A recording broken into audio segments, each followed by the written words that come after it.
ณะตอนนี้กำลังเริ่มต้นในการประชุมผู้บริหารทางบริษัทแมนมีโปรโมชั่นและโบนัสหมอบให้เซ็นได้รับรางวัลยอดขายเงินเดือนในระบบพีมหัวเสาหาเงินโบนัสบัตรการท่องเที่ยวภายหลังสำเร็จการสัมมนาทางบริษัทได้จัดงานเลี้ยงเขาสามัคคีให้แก่สมาชิกอยู่ที่หาดอาหารเพื่อต้องฟอกเพื่อส่งเสริมผลสำเร็จในการดำเนินธุรกิจในระยะที่ผ่านมาพร้อมทั้งหมอบรางวัลให้แก่สมาชิกที่ประสบผลสำเร็จเช่นหมอบสุดตำแหน่งให้ผู้บริหารหมอบไปอย่างยืนสมาชิกที่เห็นยอดขายได้ดีหมอบป่ายบัตรท่องเที่ยวหมอบเงินโบนัสสมาชิกตัวแทนขายปุ๋ยหมอบเงินเดือนในระบบพีหอยเสาหาและหมอบบัตรท่องเที่ยวเชียงใหม่ประเทศไทยจำนวน30 ทานหมอบบัตรท่องเที่ยวลองเมื่อแม่น้ำเจ้าพระยาประเทศไทย135 ทานและหมอบเงินให้ตัวแทนขายปุ๋ยเดิมอีกในการจัดกิจกรรมของบริษัทครั้งนี้ทางเพชรเสบียงเจริญพันธ์รองประธานบริษัท Plus Go ลาว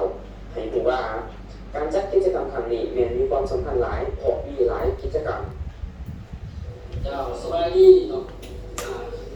วันอื่นเขาเจ้าขอที่นำเสนอเขาเจ้าซึ่งเพชรเสบียงเจริญพันธ์เป็นในนามคณะของบริษัทพาสุลาวก็คือห้องประธานบริษัทพาสุลาวเนาะซึ่งว่าวันนี้เนาะมีหลากหลายกิจกรรมเนาะที่ว่าทางทีมงานของเราเนี่ยน้องเพื่อสร้างกิจกรรมต่างๆเนาะแต่ว่าที่ไปที่มาเนาะของบริษัทของเราเนาะก็คือมีหลายรูปแบบว่าสำหรับข้าพเจ้าก็สิ่งข้อที่นำที่ปฏิบัติได้เนาะบริษัทของเราเป็นบริษัทพาสุลาวเนาะซึ่งว่าเป็นบริษัทเกี่ยวกับนำเข้าที่ว่าขายในโซนโบราณของเราซึ่งคุยต่อสินค้าเนาะแล้วก็ในจุดต่างๆที่เรามีตัวแทนแล้วเราจะที่โทรที่เราโรงเรียนเราซึ่งว่าในปัจจุบันนี้ที่สีแพร่ของไต่ก็เป็นหลักเป็นแกนเนาะที่ว่าได้มีการลงโฆษณาเผยแพร่โดยใช้นิติกรรมทางทางหลักเนาะก็คือในเอกสารเรื่องเพื่อเอาเอกสารการลงไปสู่ทางทันเนาะเพื่อลงเผยแพร่เกี่ยวกับตัวคุยกับสินค้าของเราเนาะ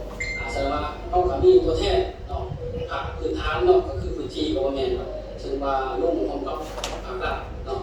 ก็คือลงไปกับภาคแน่ๆก็คือบรรดาของการกิจกรรมในสิ่งแวดล้อมก็คือเวลาทุกครั้งเนาะคือในการลงพร้อมกับบริษัทของเราเนาะแล้วก็ลงเผยแพร่เกี่ยวกับตัวคุยกับสินค้าของเรามีทั้งสินค้าและสินค้าเนาะถ้าเราลงเผยแพร่เป็นจุดใหญ่ๆเนาะลงไปคอยกระจายลงไปตามจุดที่พื้นฐานเนาะจะเข้ากับมีกิจกรรมความระหว่างบริษัทกับประเทศเข้าเนาะเขาความดูบริษัทแล้วก็มีการเกิดว่าจัดสัมมนาโดยหมู่เจ้าทางที่ไปที่มาของทุกคนอย่างไรแล้วก็มีหลายๆอย่างไรตัวนี้ก็เป็นจุดเด่นจุดหนึ่งเนาะแล้วจากนั้นเราเข้าไปมีการสืบคุยคล้ายคุยเนาะในตัวแทนของเขานี่ก็มีการท่องเที่ยวเนาะซึ่งว่าการท่องเที่ยวเขานี่ก็คือเอาง่ายเนาะถ้าได้ที่มีการสืบคุยเนาะหรือว่าคล้ายคุยต่างๆเกิดขึ้นเนาะเขาต้องมี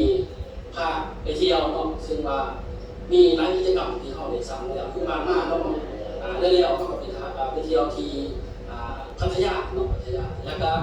อีกรุ่นอีกวันที่ต้นเดือน3เนาะก็คือวันที่1เนาะเขาไปเที่ยวอีกเชียงใหม่เนาะเชียงใหม่ซึ่งว่ามีคณะเข้าไปกับมันเป็น100 กว่าชีวิตประมาณเนาะที่ว่าเป็นเจ้าความกิจกรรมของเขาในการท่องเที่ยวเนาะอันนี้เป็นจุดโดดเด่นของ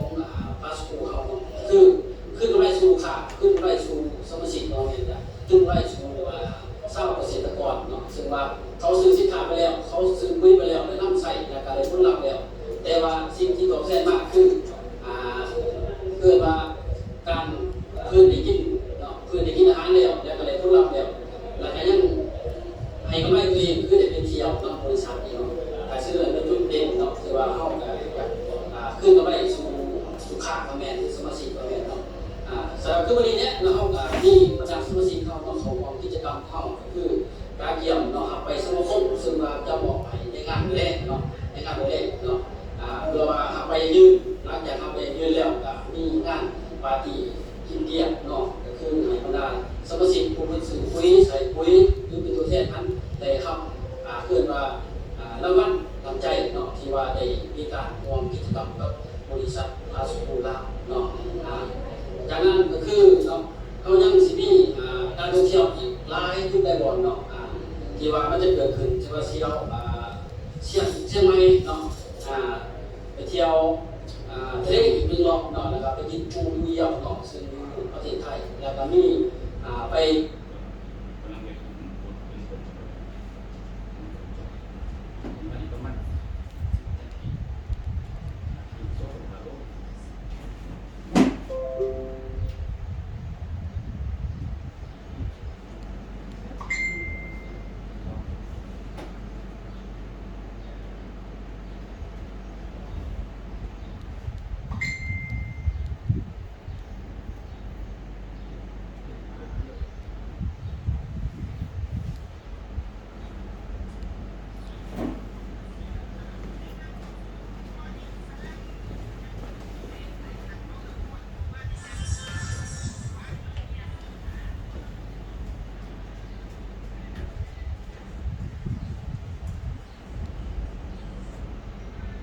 เรื่องมือขึ้นเป็นเมืองบริสุทธิ์แล้ว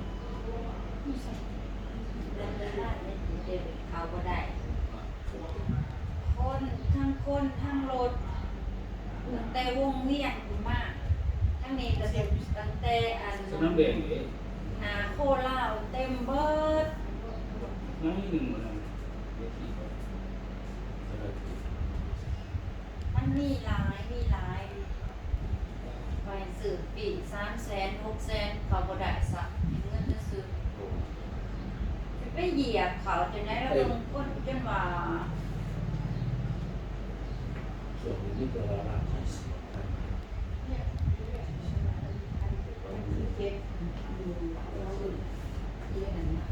โอ้ยี่สิบ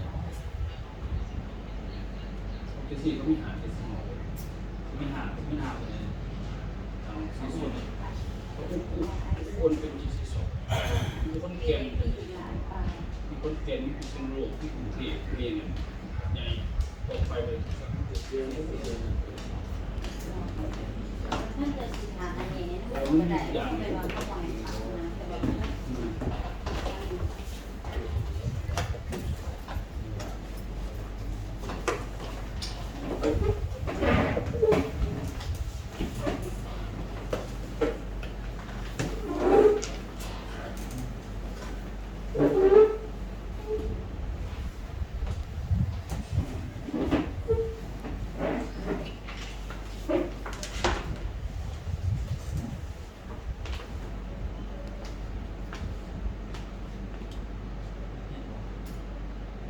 ตึงกันเลยเนาะ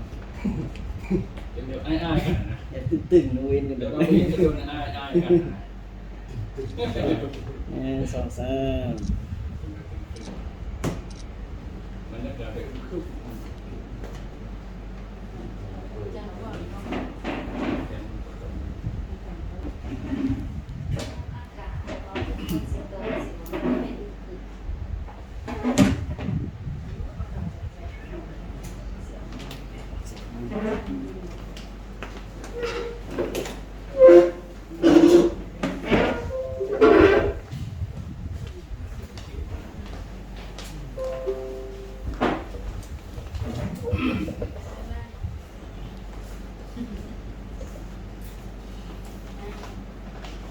ือ สวัสดีนั่งเชิญ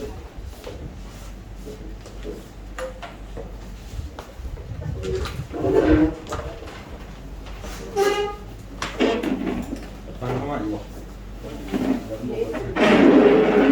ที่สองอันนี้ล้างมีอยู่ค่ะ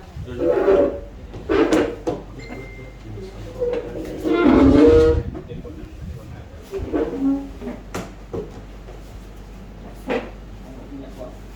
นั้น เขาเลย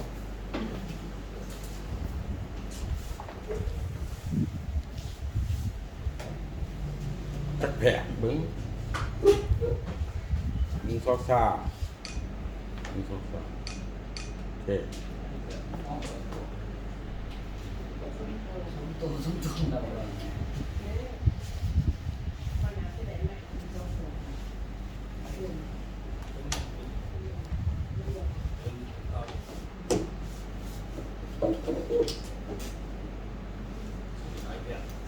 ว่ามันเกิดอะไรมันเบาทำไมไม่เบา กินน้ำไป โมตื่นไม่คล่องเขาเออ ก็เบาใช่ไหม ก็ ต้องแบบเช่นนั้นเนาะเดี๋ยวเขียนก็เปิดแป๊บนึงนั่นเอาเรื่องนะเดี๋ยวเชิญ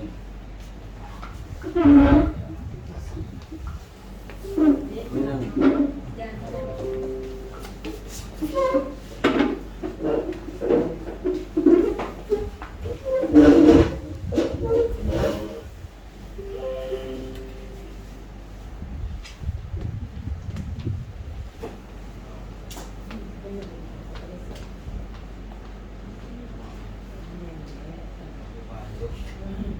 ไม่ได้มา